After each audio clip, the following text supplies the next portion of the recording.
Đắng đầu quá còn có hàng đúng lắm vài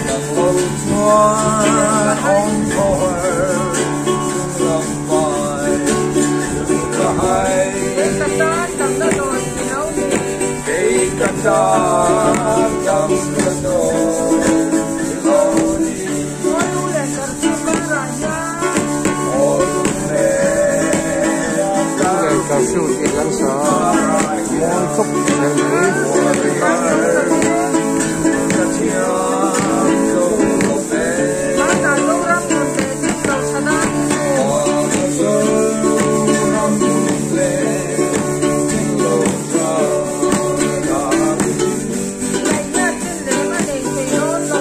Hãy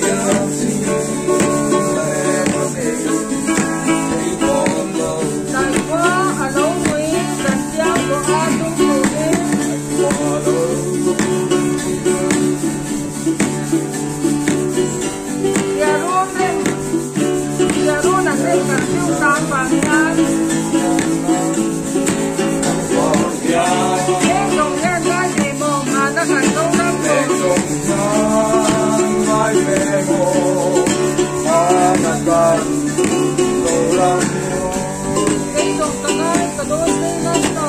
Ghiền Mì Gõ để không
bỏ lỡ những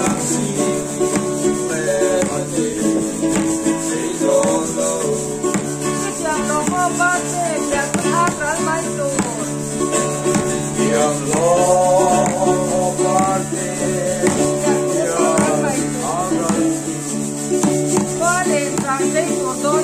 hấp dẫn.